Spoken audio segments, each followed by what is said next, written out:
والذكر الحكيم. وقال رسول الله صلى الله عليه وسلم: الإسلام يعلو ولا يعلى، أو كما قال عليه الصلاة والسلام. আল্লাহ রাব্বুল ইজ্জত ওয়া জালালের লাখ কোটি শুকরিয়া আদায় করছি। চাঁদপুর শহরের ঐতিহ্যবাহী দ্বীনি মার্কাজ বেগম মসজিদ দারুল ঈমান মাদ্রাসার আজকের এই বার্ষিক ওয়াজ মাহফিলে আল্লাহ রাব্বুল ইজ্জত ওয়া জালাল আমাদেরকে দুনিয়ার সকল কাজ থেকে ফারিগ করে আল্লাহ তাআলা আমাদেরকে জান্নাতের বাগানে আসার, বসার, কথা বলার, কথা শোনার তৌফিক দান করেছেন। আমরা সবাই একবার অন্তরের অন্তঃস্থল থেকে উচ্চ আওয়াজে কালেমাতুর শুকর আদায় করি, আলহামদুলিল্লাহ। কিপটামি করেন না, মন প্রাণ উজাড় করে উচ্চ আওয়াজে একবার করেন, আলহামদুলিল্লাহ।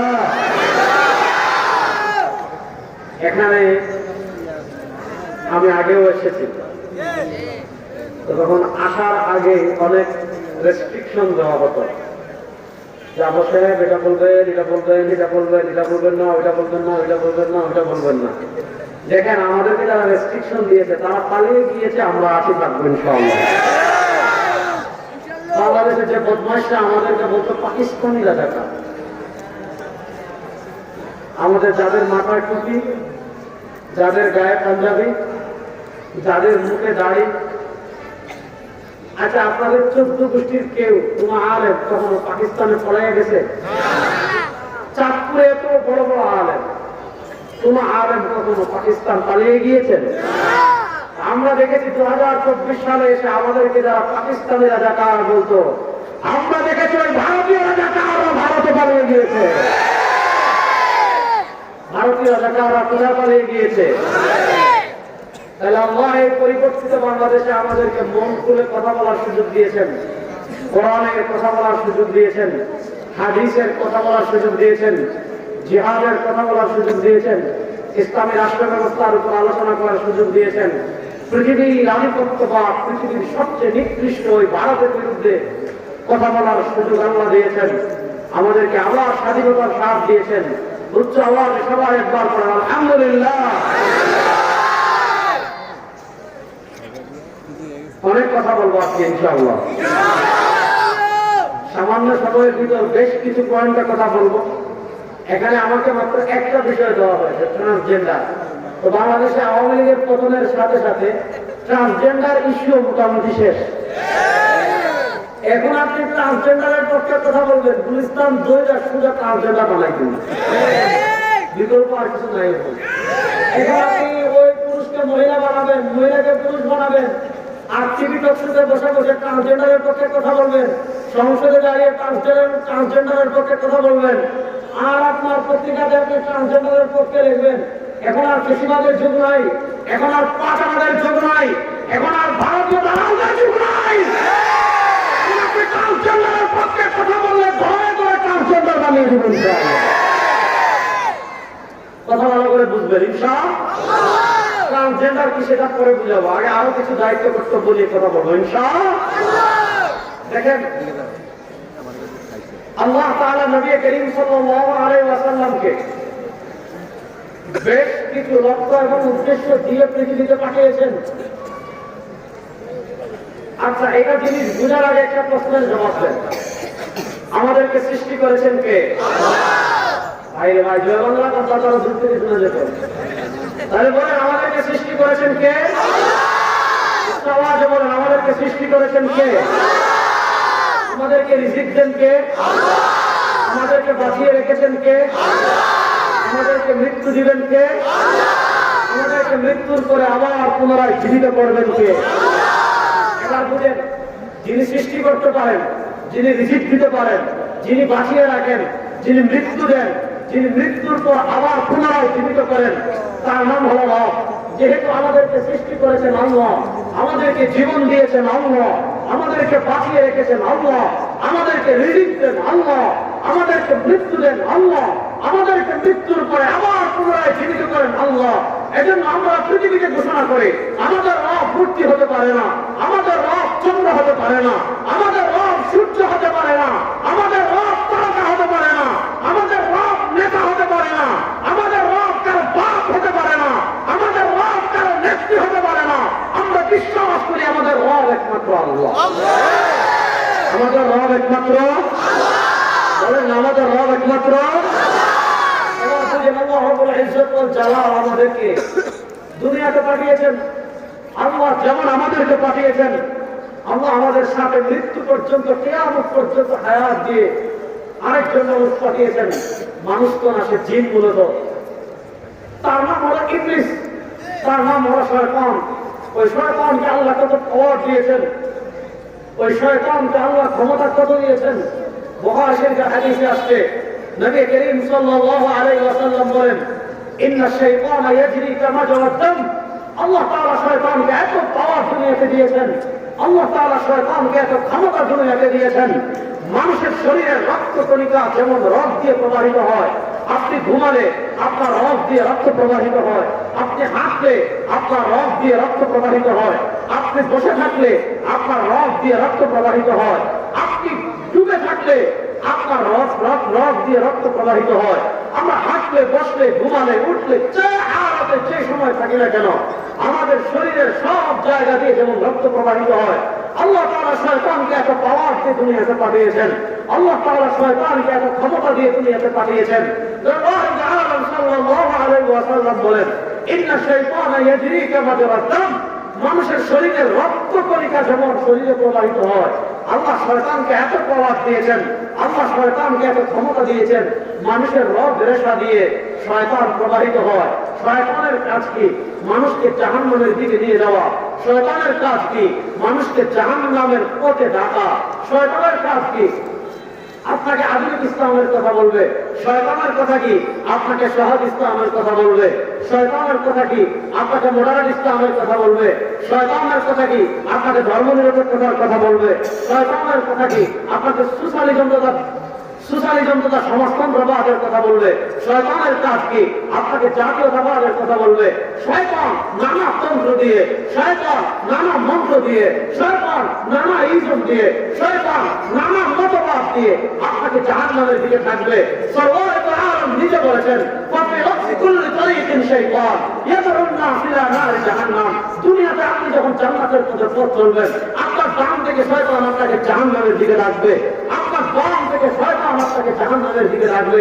এবার প্রশ্ন হলো, শয়তান আপনাকে জাহান্নামের দিকে রাখবে, শয়তান আপনাকে বাম থেকে জাহান্নামের দিকে রাখবে, শয়তান আপনার সামনে থেকে জাহান্নামের দিকে রাখবে, শয়তান আপনার পিছন থেকে জাহান্নামের দিকে রাখবে।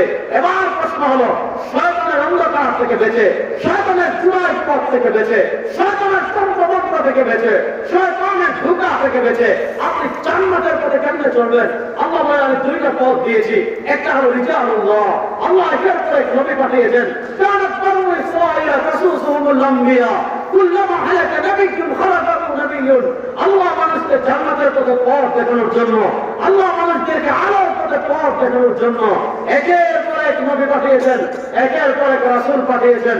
ওই নবীদের দ্বারাকে বলা হয় রিজালুল্লাহ।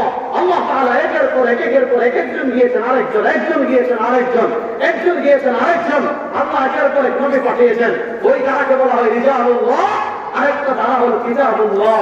আল্লাহ তাআলা একের পরে আসমানি কিতাব পাঠিয়েছেন। ওই নবীদের দ্বারা শেষ প্রাণ পুরুষ সাইয়্যিদুল আম্বিয়া, ইমামুল আম্বিয়া, সাইয়্যিদুল মুরসালিন, سيد ولد آدم، سرور عالم، تاجدار مدينة، جناب محمد رسول الله। আল্লাহ তার নবীকে অনেকগুলো কারণ এবং উদ্দেশ্য দিয়ে দুনিয়াতে পাঠিয়েছেন। আজকে আমি একটা লক্ষ্য উদ্দেশ্য নিয়ে আলোচনা করবো ইনশাআল্লাহ। আল্লাহ বলেন, ওয়াল্লাযী আরসালা রাসূলাহু বিল হুদা,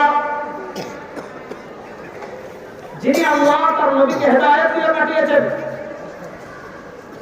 হেদায়েত মানে রাস্তা, হেদায়েত মানে পথ, হেদায়েত মানে আলো। তাহলে দুনিয়াতে অনেক পথ হবে। কেউ তার আব্বার পথের দিকে রাখবে, কেউ আমেরিকার পথের দিকে রাখবে, কেউ চীনের পথের দিকে রাখবে, কেউ ভারতের পথের দিকে রাখবে, কেউ গণতন্ত্রের দিকে রাখবে, কেউ সেকুলারিজম তথা ধর্মনিরপেক্ষতার দিকে রাখবে, কেউ সোশ্যালিজম তথা সমাজতন্ত্রের দিকে রাখবে, কেউ জাতীয়তাবাদের দিকে রাখবে, কেউ ডেমোক্রেসির দিকে রাখবে, কেউ সেকুলারিজমের দিকে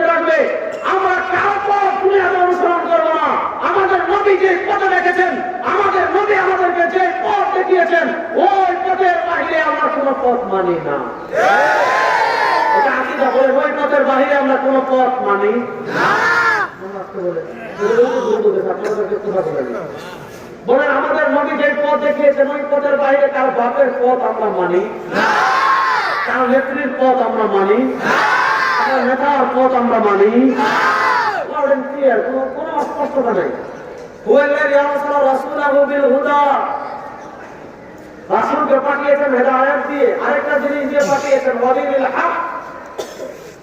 আল্লাহ তার নবীকে দুনিয়াতে পাঠিয়েছেন একটা হক ধর্ম দিয়ে, একটা সত্য ধর্ম দিয়ে। ওই সত্য ধর্মের নাম ইসলাম। আর আসলে বলে ওই সত্য ধর্মের নাম ইসলাম। একটা কথা ক্লিয়ারলি বুঝেন, ইসলাম ধর্ম আসার পর আসমানি অন্য যত ধর্ম ছিল, যেটা ইহুদিবাদ হোক, সেটা খ্রিস্টবাদ হোক, ইসলাম ধর্ম দুনিয়াতে আসার সাথে সাথে সব ধর্মের কার্যকারিতা রহিত হয়ে গিয়েছে। আর কোন ধর্মের কার্যকারিতা দুনিয়াতে নাই।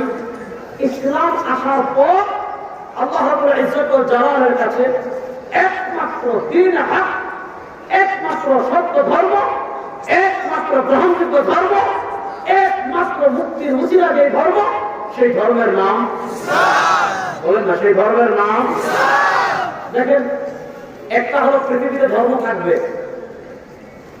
যারা হিন্দু তারা হিন্দু ধর্ম পালন করবে, যারা বৌদ্ধ তারা বৌদ্ধ ধর্ম পালন করবে, যারা ইহুদি তারা তাদের মতো ইহুদি ধর্ম পালন করবে, যারা খ্রিস্টান তারা তাদের মতো খ্রিস্ট ধর্ম পালন করবে।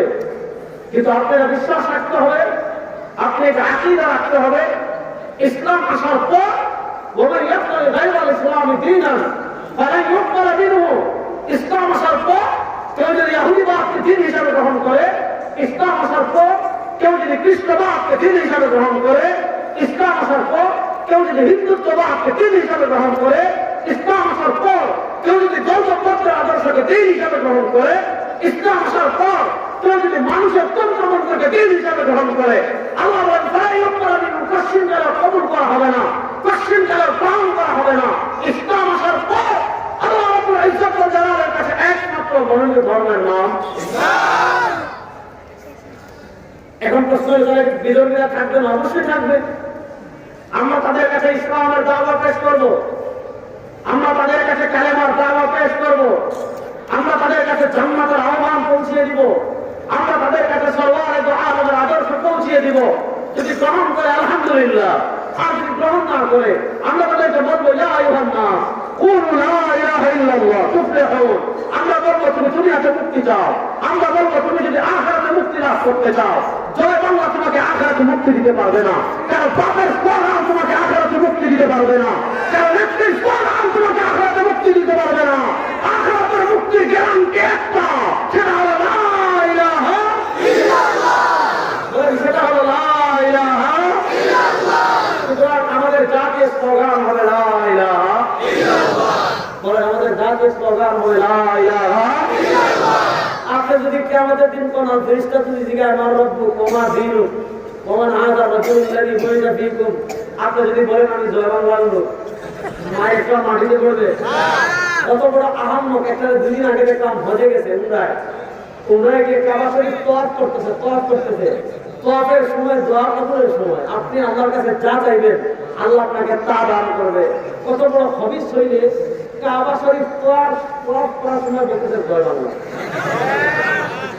এই কবর স্লোগান একটাই কাজে লাগবে, লা ইলাহা ইল্লাল্লাহ।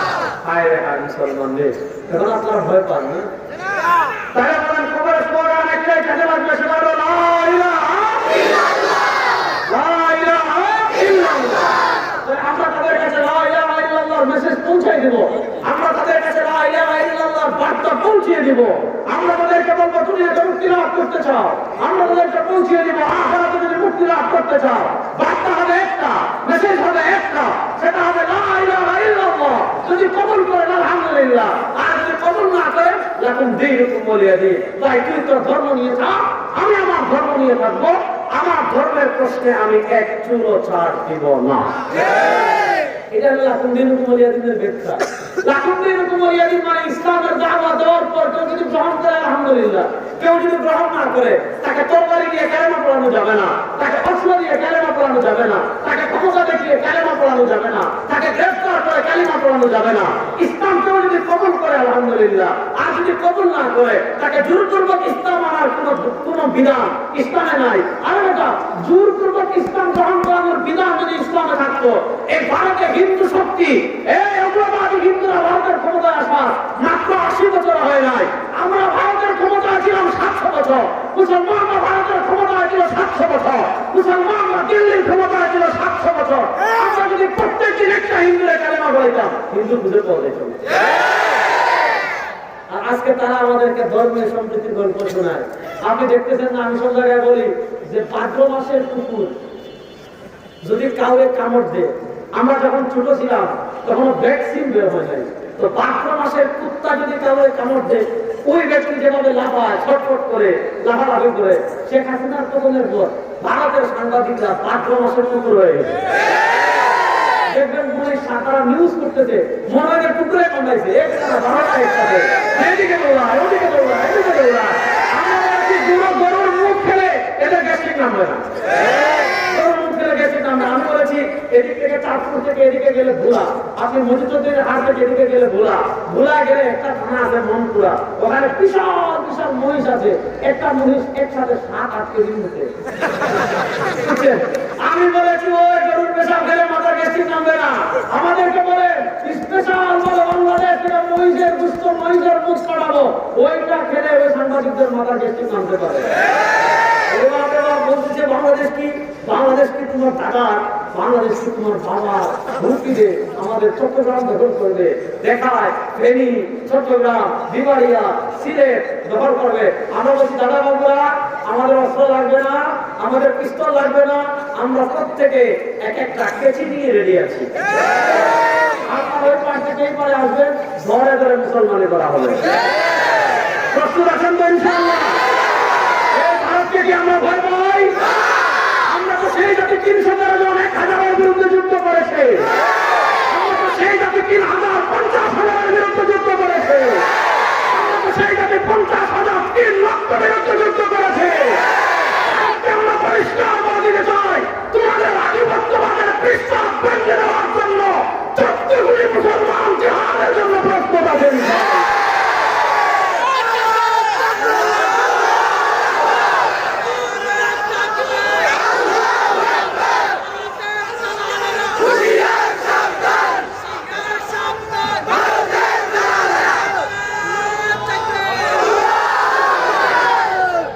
বাংলাদেশ দখলের কথা বললেন, শুনেন, দিল্লি কিন্তু 700 বছর আমাদের ছিল।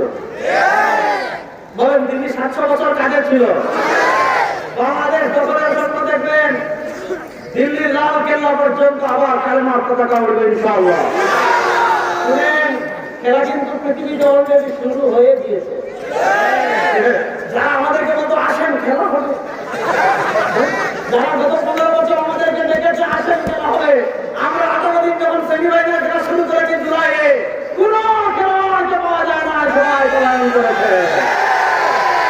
পৃথিবীর প্রান্তে প্রান্তে মুসলিম মুসলমানের খেলা শুরু হয়ে গিয়েছে।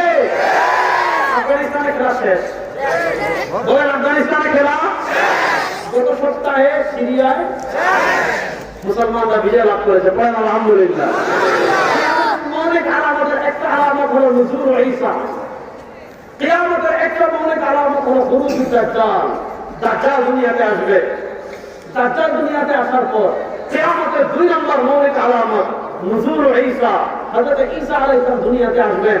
ও মুসলমান, দিমাশকের যে মসজিদে আসমান থেকে 2 জন ফেরেশতার কাঁধে ভর করে ফজরের সময় হযরত ঈসা আলাইহিস সালাম যে মসজিদে অবতরণ করবেন, গত সপ্তাহে মুসলমানরা সেই মসজিদ বিজয় করে ফেলেছে। বাংলাদেশে কিন্তু আপনারা খালি আওয়ামী লীগের হারাইছেন, ব্যাপারটা এমন না। আওয়ামী লীগের সাথে সাথে ভারতের আধিপত্যবাদ এই দেশে পরাজিত হয়েছে। শুনেন, আমার নবী আমাদেরকে ভবিষ্যৎবাণী করে গিয়েছেন। শুনেন, আমাদের আকীদা, দুনিয়ার সবকিছু মিথ্যা হতে পারে, বলেন দুনিয়ার সবকিছু মিথ্যা হতে পারে, আমার নবীর একটা হাদিসও মিথ্যা হতে পারে না। আমার নবীর একটা ভবিষ্যৎবাণী মিথ্যা হতে পারে। আমার নবী সুনানুন নাসাই হাদিসে ভবিষ্যৎবাণী করে গিয়েছেন, আমার উম্মতেরা শোনো, ইসাবাতান মিন উম্মতি আখরাজাহুম আল্লাহু মিনান নার, ইসাবাতান মিন উম্মতি আখরাজাহুম আল্লাহু মিনান নার।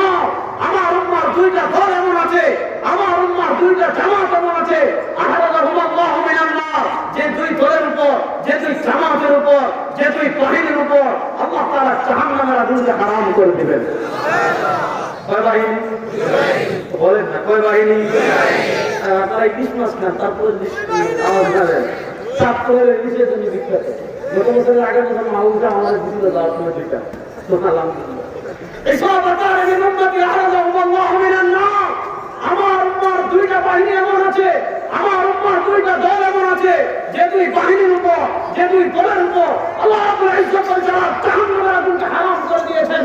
ওই দুই বাহিনীর এক বাহিনী ইসবাতুন তাগজু ফিল হিন্দ, যে বাহিনী হিন্দে যুদ্ধ করবে আল্লাহ তাআলা তাদের উপর জাহান্নামের আগুনকে হারাম করে দিবেন। ওয়া ইসবাতুন তাগজু মা'আল মাসীহ দাজ্জাল, আর যে বাহিনী দাজ্জালের বিরুদ্ধে হযরত ঈসার সাথে যুদ্ধ করবে আল্লাহ তাআলা তাদের উপর জাহান্নামের আগুনকে হারাম করে দিবেন। ভারতকে বলবো বাড়াবাড়ি বেশি করবেন না, আমার নবী ভবিষ্যৎবাণী করে গিয়েছেন তোমরা পরাজিত হবে ইনশাআল্লাহ। আমাদের দেশ দখল করে এবার আমরা খাই গরুর দুধ, আর বলেন আমরা খাই গরুর, আমরা খাই গরুর কলিজা, আমরা খাই গরুর দুধ, আমরা খাই গরুর হাড্ডি, আমরা খাই গরুর গোবর, আর তোরা খাস গরুর পেশাব আর গোবর। যারা ওরা গোবর খায় আর মুখ খায়, যারা গরিব কলিজা কেটে চর্বি মানে গরিব কলিজা ভোটা খেয়ে খেয়ে ফেলে, তাদের দেশ দখল করা স্বপ্ন দেখবেন দিল্লি পর্যন্ত কালেমা পতাকা উঠবে ইনশাআল্লাহ। প্রস্তুত আছে তো ইনশাআল্লাহ? আধিপত্যবাদ যদি এই দেশকে আবার দখল করতে চায়, এই আধিপত্যবাদের হাত ভেঙে আমরা কোন আধিপত্যবাদকে ভয় পাই? আসেন আল্লাহ তার নবীকে কেন পাঠিয়েছেন মনোযোগ প্রসঙ্গ এটা বুঝেন। মদিনার হাত ইসলাম আসার পর পৃথিবীতে একমাত্র সত্য ধর্মের নাম ইসলাম। এটা আকীদা ক্লিয়ার। ইসলাম বাবা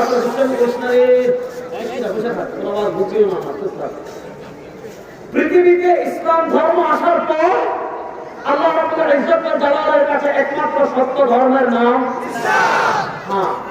পৃথিবীতে ইসলাম যে পরিমাণ সাম্প্রদায়িক সম্প্রীতি রক্ষা করেছে, আপনি আমাদের পার্শ্ববর্তী রাষ্ট্রের কথা দেখেন, এখানে মুসলমান সংখ্যাগরিষ্ঠ, হিন্দুরা সংখ্যালঘু, ওখানে হিন্দুরা সংখ্যাগরিষ্ঠ, মুসলমানরা সংখ্যালঘু। আচ্ছা বলেন, এই 5ই আগস্টের পর কোন হিন্দুদের মন্দিরে কোন মুসলমান আক্রমণ করেছে? বলেন, এই চাঁদপুরে কোন হিন্দুদের দোকানে ভাঙাচোরা বন্ধ, চাঁদপুরে হিন্দুদের কোন দোকানে মুসলমানরা আক্রমণ করেছে? বলেন না, করেছে? হিন্দুদের কোন খেতে বা হিন্দুদের মাছ মারছে মুসলমানরা জোরপূর্বক নিয়ে গেছে? এমন যদি বাংলাদেশ নাই। এমনকি দেখেন ইসকনের উগ্র সন্ত্রাসীরা আমাদের ভাইকে জবে করে প্রকাশ্যে দিবালুকে জবে করে শহীদ করার পর বাংলাদেশের কোন মন্দিরে মুসলমান আক্রমণ করে? কিন্তু আমাদের পার্শ্ববর্তী রাষ্ট্র দেখেন, বাবরি মসজিদকে শহীদ করে মন্দির বানানো হয়েছে। গুজরাটে সাম্প্রদায়িক দাঙ্গার নামে নরেন্দ্র মোদী কসাই হাজার হাজার মুসলমানকে হত্যা করেছে, কাশ্মীরে হাজার হাজার মুসলমানকে হত্যা করেছে, দিল্লিতে হাজার হাজার মুসলমানকে হত্যা করেছে, আপনারা জানেন হায়দ্রাবাদে মুসলমানদেরকে হত্যা করেছে। পৃথিবীর সবচেয়ে বেশি সাম্প্রদায়িক দাঙ্গা, পৃথিবীর সবচেয়ে বেশি সাম্প্রদায়িক মানে সংখ্যালঘুদের উপর নির্যাতন এবং পৃথিবীর সবচেয়ে বেশি সাম্প্রদায়িক দাঙ্গা লাগিয়ে সংখ্যালঘু সম্প্রদায়কে যে রাষ্ট্রে হত্যা করা হয় সেই রাষ্ট্রের নাম হলো ভারত। অথচ বাংলাদেশে হিন্দুদের মন্দিরে কখনো আক্রমণ হয় না। আর 5ই আগস্টের পর আওয়ামী লীগ হিন্দু লীগ হয়ে হিন্দুদের মন্দিরে আক্রমণ করতে পারে, হিন্দুদের ব্যবসা প্রতিষ্ঠায় আক্রমণ করতে পারে, এই আশঙ্কায় মুসলমানরা মন্দির পাহারা দিয়েছে। আমি তো দিচ্ছি, আপনারা দেন নাই? মুসলমানরা দেয় নাই? তাহলে দেখেন, যারা মসজিদ ভেঙে মন্দির বানায়, কিন্তু ভালো করে মনে রাখবেন এটা বেগম মসজিদ, ঠিক না? এটা চাঁদপুরের একটা ঐতিহ্যবাহী মসজিদ। যে জায়গা একবার মসজিদ হয়ে যায়, মাসালা, যে জায়গা একবার মসজিদ হয়ে যায় এই জায়গা কিয়ামত পর্যন্ত মসজিদই থাকে। আবার বলে, যে জায়গা একবার মসজিদ হয়ে যায় ওই জায়গা কিয়ামত পর্যন্ত মসজিদই। এখন কোন কারণে মনে করেন আপনি মসজিদটা ভেঙে ফেলেছেন, কোন কারণে মসজিদটা আপনি এদিকে একটু স্থানান্তর করবেন, অথবা কোন কারণে আপনি ওই জায়গা থেকে এখানে যে ওয়াজ হচ্ছে এই জায়গায় আপনি মসজিদ আনবেন, শরীয়তের মাসআলা হলো যেহেতু এই জায়গা আগে মসজিদ ছিল এই জায়গায় এখন কিয়ামত পর্যন্ত মসজিদ থাকবে। এখানে আপনি বিল্ডিং বানাতে পারবেন না, এখানে আপনি দোকান বানাতে পারবেন না, এখানে আপনি মার্কেট বানাতে পারবেন না, এখানে আপনি গ্রামার বানাতে পারবেন না, এখানে আপনি ঘর বানাতে পারবেন না, এখানে আপনি রাস্তা বানাতে পারবেন না। যদি মসজিদ না থাকে আপনি এই জায়গাকে এমন ভাবে আবদ্ধ করে রাখবেন যাতে দুনিয়াবি কোনো কাজে এটা ব্যবহার না হয়। কারণ যেই জায়গায় একবার মসজিদ হয়ে যায় এটা কিয়ামত পর্যন্ত মসজিদ থাকে। শোনো, তোমরা 1992 সালে বাবরি মসজিদকে শহীদ করেছো, শহীদ করে আমরা দেখেছি গত বছর তোমরা সেখানে রাম মন্দির নির্মাণ করেছো। ভালো করে মনে রাখবো যে মসজিদে মুসলমান 600 বছর নামাজ পড়েছে, যে মসজিদ মুসলমানের ঐতিহ্যবাহী বাবরি মসজিদ, তোমরা একটা না, দুইটা না, তিনটা না, পাঁচটা না, সাতটা না, যদি 10টা রাম মন্দিরও বানাও মুসলমানদের কাছে এটা বাবরি মসজিদই থাকবে। শুনো, সময় আর বেশি দিন বাকি নয়, তোমরা পরাজিত হবেই হবে, রাম মন্দির আবার বাবরি মসজিদ হবে ইনশাআল্লাহ। রাম মন্দির আবার বাবরি মসজিদ হবেই হবে ইনশাআল্লাহ। আপনারা দেখেন যাদের দেশে মসজিদ ভেঙে মন্দির হয়, হাজার হাজার সংখ্যালঘু মুসলমান খুন করা হয়, তারা আমাদের দেশ নিয়ে কয়েকদিনে তাদের চিন্তার কোনো শেষ নেই। ওই যে বলছিলাম না ভাদ্র মাসের কুত্তা কামড় দিয়ে যাওয়া, এরকম হয়ে গেছে তারা। কিন্তু আমাদের দেশে হিন্দুরা নিরাপদ কি নিরাপদ না? বড় আস্থা বললেন, এদেশের হিন্দুদের প্রতি কেউ যদি অন্যায় জীবন করতে চায় তাহলে হিন্দুদেরকে নিরাপত্তা দেওয়ার জন্য আমরা আছি ইনশাআল্লাহ। কারণ তারা আমাদের হাতে আমানত, যেহেতু তারা সংখ্যালঘু, আমরা সংখ্যাগরিষ্ঠ, তারা আমাদের হাতে আমানত। অবৈধভাবে তাদের জমিকে দখল করবে, তাদের ব্যবসা প্রতিষ্ঠান হামলা করবে, তাদের উপাসনালয় ধ্বংস করবে। ইসলাম কখনো এগুলো সাপোর্ট করে না। সবাই যার যার ধর্ম পালন করবে মনোযোগ, কিন্তু সত্য ধর্ম একটা। বলেন সত্য ধর্ম একটা। এখন আমাদের দেশে তিনি পালিয়ে গিয়েছিলেন, তিনি সংসদে বলেছিলেন কে কাদিয়ানি, কে কাফের, কে মুসলমান, এটা হুজুর না বলার কে? এটা আল্লাহ থেকে আমাদের দিন নির্ধারণ করবেন। আমরা পাল্টা বলেছিলাম তাহলে কে রাজাকার, এটা আপনি নির্ধারণ করার কে? আল্লাহ কি আমাদের দিন দেখবেন? কথাটা বুঝাইতে পারি না?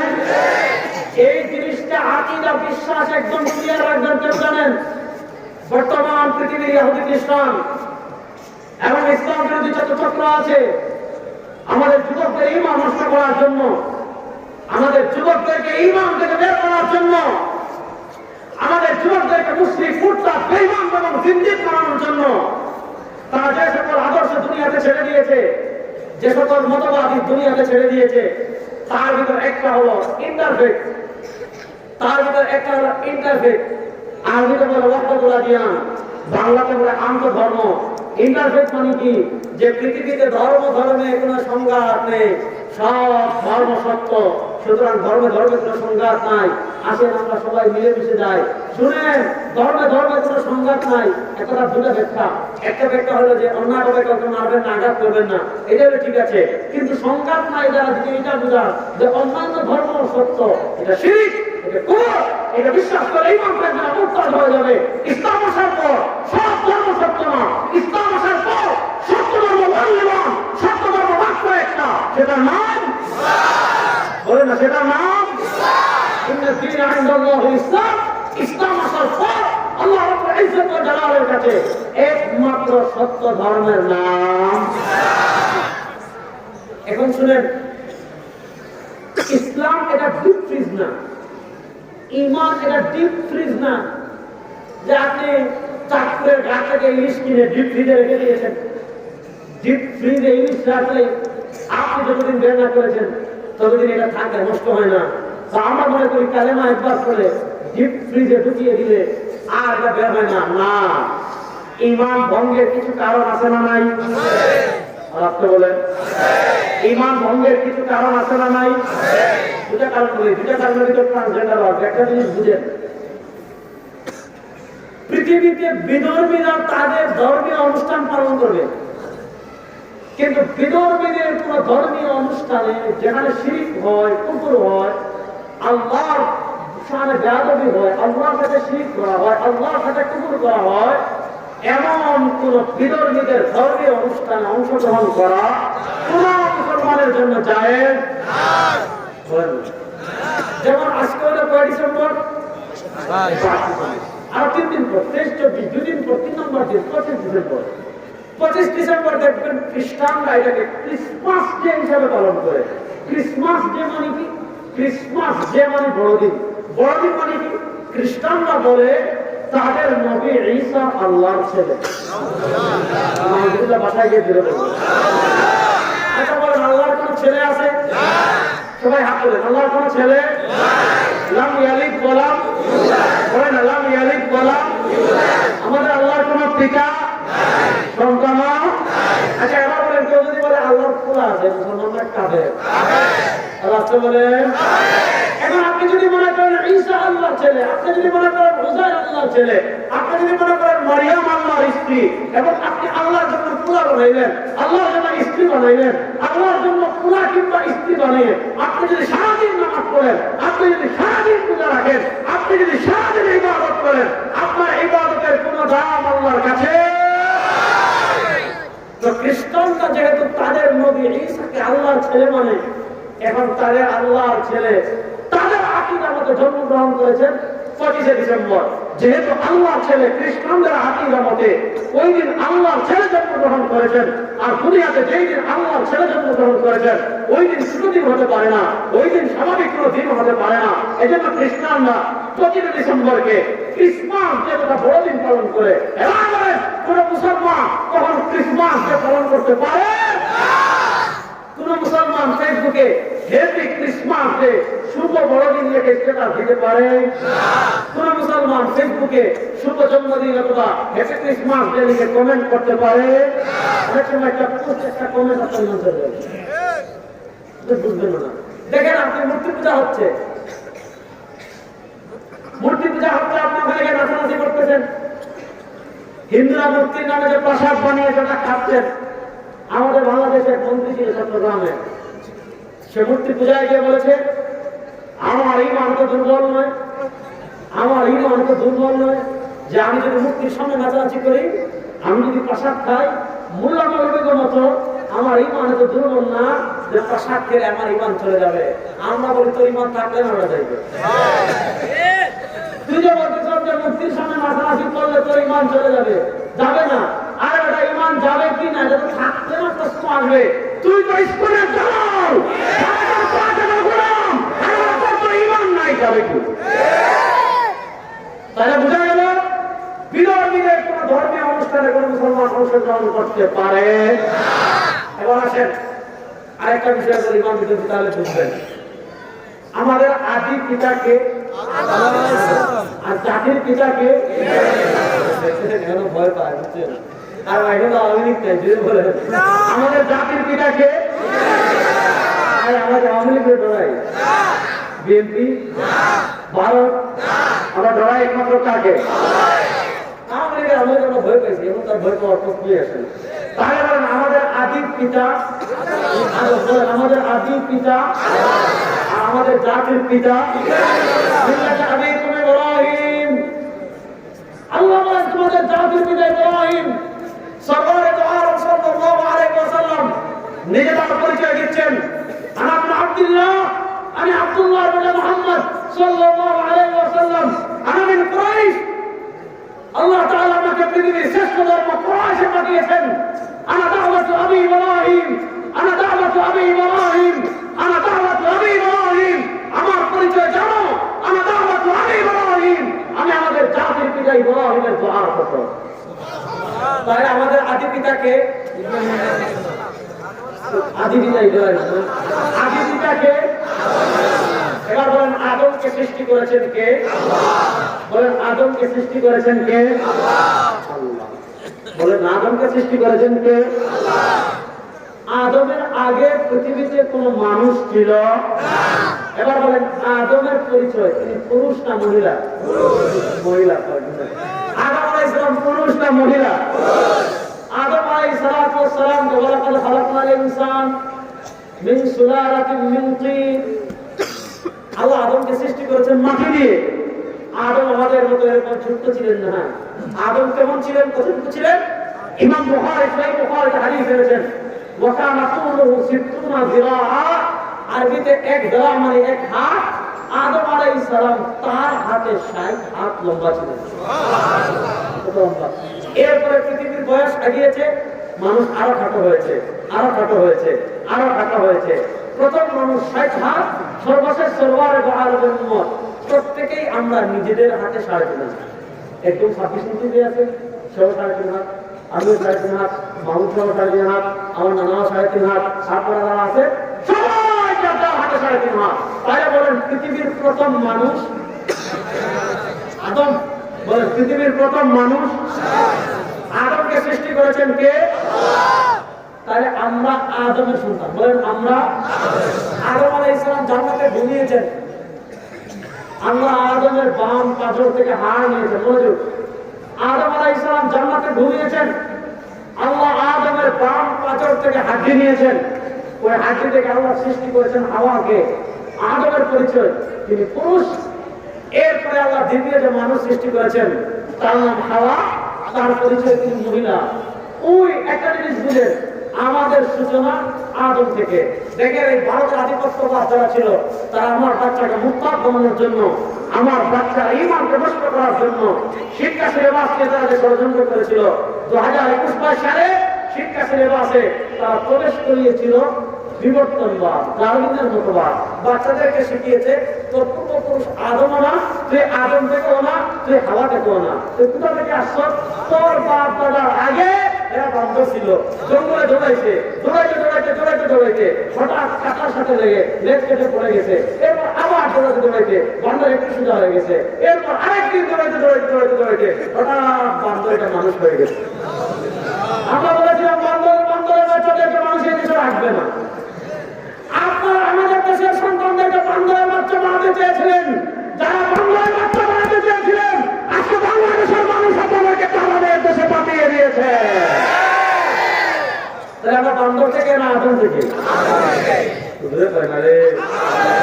আমরা বান্দর থেকে না আদম থেকে? যারা মনে করবেন যে বান্দরের বাচ্চা মনে করবে তার বাপ দাদা বান্দর ছিল, সে বান্দর থেকে মানুষ হয়েছে, এই বাংলাদেশে থাকতে পারবেন না। ওই সেন্ট মার্টিন দ্বীপ, নাহলে নিঝুম দ্বীপ, নাহলে হাতিয়ার দ্বীপে বাংলাদেশ থেকে বের করে তোমাদেরকে ওখানে দেওয়া হবে। কথা পরিষ্কার? তাহলে আল্লাহ প্রথম সৃষ্টি করলেন আদম, আর আদমের বাম পাঁজর থেকে সৃষ্টি করলেন হাওয়া। আদমের পরিচয় পুরুষ, হাওয়ার পরিচয় মহিলা। পুরুষ মহিলার বাহিরে তৃতীয় আর কোন পরিচয়। বলেন মানুষের পরিচয় দুইটা। বলেন না মানুষের পরিচয় কয়টা? বলেন না মানুষের পরিচয় কয়টা? হয় পুরুষ না হয়, বলেন হয় পুরুষ না হয়। এখন প্রশ্ন করতে হবে হিজরা, হিজরা এরা তৃতীয় লিঙ্গ না? না না, হিজরা দেখতে হবে তার ভিতর পুরুষের আলামত পাওয়া যায় কিনা। অর্থাৎ পুরুষের দাড়ি উঠে, বুক উঠে, কণ্ঠ শক্ত হয়, শরীর শক্ত হয়, আর পুরুষের যে আলামত গুলো আছে, যদি পুরুষের আলামত পাওয়া যায় এই হিজরা হবে পুরুষ। যদি মহিলার আলামত পাওয়া যায় এই হিজরা হবে মহিলা। কিছু হিজরা হবে পুরুষ, কিছু হিজরা হবে মহিলা, তাদের তৃতীয় কোনো পরিচয় নাই। হযরত আলী রাদিয়াল্লাহু আনহু যুগে এক হিজরা বের হয়েছে, যা কিছু আলামত থেকে বোঝা যাচ্ছে সে পুরুষ, আমার কিছু আলামত থেকে বোঝা যাচ্ছে সে মহিলা। এখন সে পুরুষ হবে নাকি মহিলা হবে, তার ব্যাপারে ফয়সালা কি হবে? হযরত আলী রাদিয়াল্লাহু আনহু ডাকলেন, দেখেন আসলে তো বাস্তব বোঝা যায়, কিছু আলামত দেখলে বোঝা যায় পুরুষ, আবার কিছু আলামত দেখলে বোঝা যায় মহিলা। হযরত আলী রাদিয়াল্লাহু আনহু বললেন তার বাম পাঁজরের হাড্ডি গুলো, কারণ পুরুষের বাম পাঁজরের হাড্ডি একটা কম, মহিলার একটা বেশি। কারণ ওই যে আল্লাহ আদমের বাম পাঁজর থেকে হাড্ডি নিয়ে হাওয়াকে সৃষ্টি করেছেন, ওইটা স্মৃতিস্বরূপ প্রত্যেক পুরুষের বাম পাঁজরের হাড্ডি একটা কম হয়। হযরত আলী রাদিয়াল্লাহু আনহু বললেন এর অন্যান্য আলামত দিয়ে বোঝা যাচ্ছে না, এক কাজ করো তার পাঁজরের হাড় গণো, যদি একটা কম হয় বুঝবেন পুরুষ, আর যদি সমান সমান হয় বুঝবেন মহিলা। তাহলে বোঝা গেল হিজরা এটা তৃতীয় লিঙ্গ না, হিজরা তারা হয় পুরুষ না হয় মহিলা। যেখানে হিজরা পুরুষ ও মহিলা, ইসলামের তৃতীয় লিঙ্গ বলতে কিছু নাই, সেখানে ট্রান্সজেন্ডার বলতে কিছু থাকার প্রশ্নই আসে। ট্রান্সজেন্ডার মানে কি? আপনি বড় হয়েছে, আপনার দাড়ি উঠছে, মুখ উঠছে, সামনে রাস্তা দিয়ে পোশাক করতেছে, এটা আপনার পুরুষ হওয়ার জন্য যথেষ্ট না। তাহলে কি করতে হবে? আপনার মনে জিজ্ঞাসা, অর্থাৎ আপনি পুরুষ নাকি মহিলা এটা সিদ্ধান্ত দিবেন মন। আপনার পুরুষ হওয়ার পর আপনার মন যদি বলে আপনি মহিলা, তাহলে আপনি মহিলা। আর আপনার মহিলা হওয়ার পর কিছুদিন পর আপনার মনে হইতেছে যে আমি তো মহিলা না, আমি পুরুষ, তাহলে আপনি পুরুষ। আচ্ছা বলেন, যারে আল্লাহ পুরুষ হিসাবে সৃষ্টি করেছে সে যত অপারেশন করুক আর যা কিছু করুক, জীবনে সে মহিলা হতে পারবে? মহিলার গর্ভে বাচ্চা আসে। আচ্ছা বলেন, যাকে আল্লাহ পুরুষ হিসাবে সৃষ্টি করেছেন সে মহিলা হয়ে জীবনে গর্ভবতী হতে পারবে? যাকে আল্লাহ মহিলা হিসেবে সৃষ্টি করেছেন সে কখনো পুরুষ হতে পারবে? তাহলে বোঝা গেল ট্রান্সজেন্ডার এটা কোন মানুষদের মতবাদ না, যারা কুকুর, বিড়াল, মহিষ, ছাগল, বান্দর, তাদের মতবাদ হলো ট্রান্সজেন্ডার। গত বছর 2023 সালে আমাদের শিক্ষা সিলেবাসে পড়ানো আর কিছু পায় না। জানুয়ারিতে ডিসেম্বর শেষ হচ্ছে এই বছর 24 শিক্ষা সিলেবাসে যারা ট্রান্সজেন্ডার ঢুকিয়ে আমাদের বাচ্চাদের ইমান, আকীদা, তাহদীদ, তামাদ্দুন নষ্ট করেছিল, আল্লাহ কি কারিশমা, জানুয়ারিতে তারা পাওয়ার দেখিয়েছে, ডিসেম্বরে লাল বাতি ধরে গেছে। আজকে শিক্ষা ছিল, আপনি দেখেন আমাদেরকে তারা অবহেলা করতো, এখন শিক্ষা উপদেষ্টার সাথে দেখা করেছি, এনসিটিভির চেয়ারম্যানের সাথে দেখা করেছি, বলেছি চলবে না, তারাও বলে চলবে না।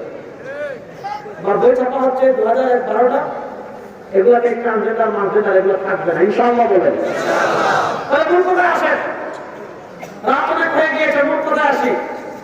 আল্লাহ তাআলা তার নবীকে একটা সত্য ধর্ম দিয়ে পাঠিয়েছেন। আবার বলেন, সেই সত্য ধর্মের নাম উচ্চ আওয়াজে বলেন, সেই সত্য ধর্মের নাম।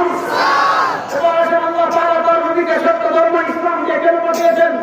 মাজারে মুজ করার জন্য না, জুমাবারে জুমার নামাজের পর জিলাপি খাওয়ার জন্য না, আপনি ধর্ম ইচ্ছবে করে বিরিয়ানি খাওয়ার জন্য না। আল্লাহ তার নবীকে সত্য ধর্ম দিয়ে জন্য পাঠান নয়, আপনি চাষের মাধ্যমে ল্যাংটা রাস্তায় গিয়ে নাচানাচি করার জন্য না। আল্লাহ তার নবীকে সত্য ধর্ম দিয়ে দুনিয়াতে কেন পাঠিয়েছেন? আল্লাহ তার নবীকে সত্য ধর্ম দিয়ে দুনিয়াতে এজন্য পাঠিয়েছেন, লিইয়ুযহিরাহু আলা দ্বীনি কুল্লিহি। আর ইহুদিবাদ বলেন, খ্রিস্টবাদ বলেন, হিন্দুত্ববাদ বলেন, সেকুলারিজম বলেন, ডেমোক্রেসি বলেন, সোশ্যালিজম বলেন, মানুষের যত তন্ত্র আছে, যত ধর্ম আছে, সব কিছুর উপর বিজয় ইসলামকে করার জন্য পাঠিয়েছেন। সব কিছুর উপর বিজয়ী থাকবে ইসলাম। ইসলাম কখনো পরাজিত থাকতে পারে না। বলেন, সব কিছুর উপর বিজয়ী থাকবে বলেন, সব কিছুর উপর বিজয়ী থাকবে। আপনার রাজনীতিতে বিজয়ী থাকবে। বিজয় বলে, আপনার রাজনীতিতে বিজয়ী থাকবে, আপনার সংবিধানে বিজয়ী থাকবে, আপনার সংসদে বিজয়ী থাকবে, আপনার অর্থনীতিতে বিজয়ী থাকবে।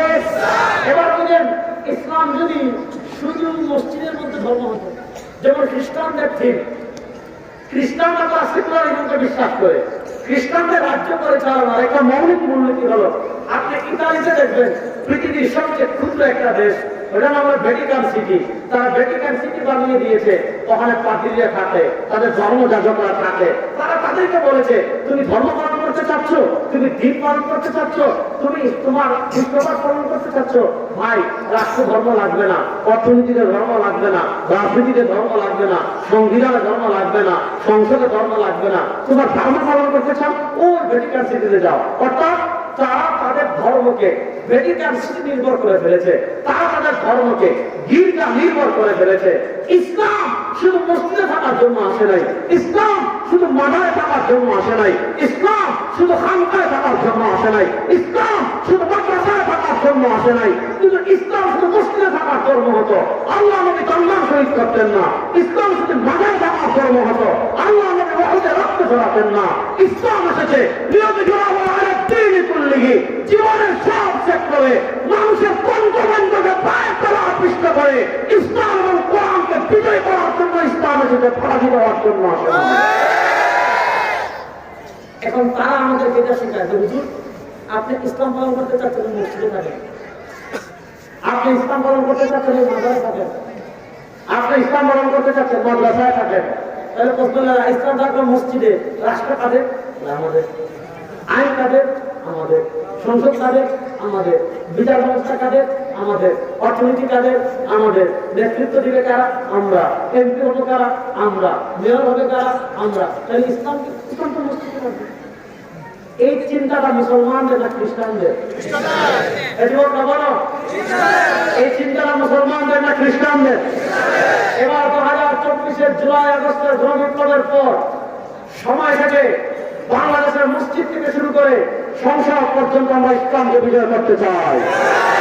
বাংলাদেশের মিম্বর থেকে শুরু করে ওই স্বরাষ্ট্র মন্ত্রণালয় বলেন, মন্ত্রণালয় বলেন, সচিবালয় বলেন, সংসদ বলেন, বিচারালয় বলেন, সুপ্রিম কোর্ট বলেন, হাইকোর্ট বলেন, খানকা বলেন, বাংলাদেশের অর্থনীতি বলেন, বাংলাদেশের সমাজ ব্যবস্থা বলেন, বাংলাদেশের রাষ্ট্র বলেন, সংবিধান বলেন, বাংলাদেশের প্রতিটা সেক্টরে কোরআনকে বিজয় করার জন্য আপনারা প্রস্তুত আছেন না?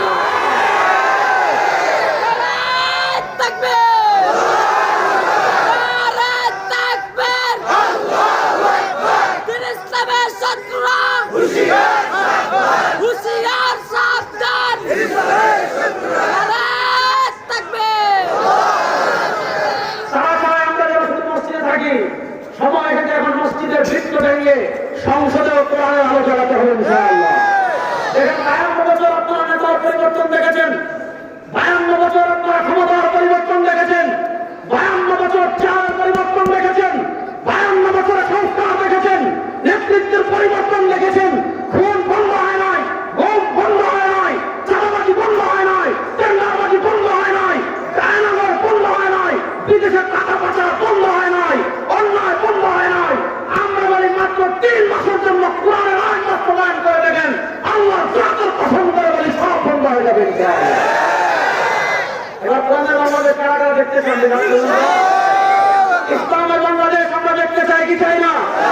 কোরআনের বাংলাদেশ আমরা দেখতে চাই কি চাই না? এবার আমরা কোন তন্ত্রমন্ত্রের বাংলাদেশ দেখতে চাই না। সোনার বাংলাদেশ শেষ, রূপার বাংলাদেশ শেষ, ডিজিটাল বাংলাদেশ শেষ, স্মার্ট বাংলাদেশ শেষ। এবার বাংলাদেশ হবে ইসলামের বাংলাদেশ, এবার বাংলাদেশ হবে কোরআনের বাংলাদেশ। ইসলামের বাংলাদেশ, কোরআনের বাংলাদেশ প্রতিষ্ঠা করেন। চুরি শেষ, ডাকাতি শেষ, টাকা পাচার শেষ, দুর্নীতি শেষ, মানুষকে অন্যায় ভাবে আয়না করে দিবে, খেলা শেষ। সুতরাং আমি যুবকদেরকে শেষ মেসেজ দিয়ে যাই, এবার সময় এসেছে আমাদের সামনে। 1947-এ একবার সময় এসেছিল, নানা কারণে হয়নি। 2024-এ আবার সময় এসেছে, হয়তো আবার আসতে পারে আরো 50-100 বছর পর। এবার সব তন্ত্রমন্ত্র বাদ আলহামদুলিল্লাহ একটা সংবাদ দিয়ে যায়, বাংলাদেশের সব আলেমরা ঐক্যবদ্ধ হয়ে যাচ্ছে। আপনাদেরকে ডাক দেন, এবারের বাংলাদেশ হবে ইসলামের বাংলাদেশ, কোরআনের বাংলাদেশ। কোন জুলুম থাকবে না, অন্যায় থাকবে না। ওই কোরআনের ইসলামের বাংলাদেশ দেওয়ার জন্য প্রস্তুত আছেন ইনশাআল্লাহ। আল্লাহ সবাইকে কবুল করুন, আল্লাহ সবাইকে মেহনত করার তৌফিক দান করুন। এই মাদ্রাসাগুলো হলো ইসলামের ক্যান্টনমেন্ট। এই মাদ্রাসাগুলো নিয়ে তাদের কত ষড়যন্ত্র, কত চিন্তা। যারা ষড়যন্ত্র করেছে তারা পালিয়ে গিয়েছে। মাদ্রাসা ছিল, আছে, থাকবে ইনশাআল্লাহ। কোরআন ছিল, আছে, থাকবে ইনশাআল্লাহ। আলেমদের সাথে থাকবেন তো ইনশাআল্লাহ। আল্লাহ তাআলা আমাদের সবাইকে তৌফিক দান করুন। সুবহানাল্লাহ, আমিন। এই আসাদু ফাবিল্লাহ ওয়া লাক্তাতু ফাবিল্লাহি ওয়া মিনাশ শাইতান। সুবহানাকাল্লাহুম্মা ওয়া বিহামদিকা আশহাদু আল্লা ইলাহা ইল্লা আনতা আস্তাগফিরুকা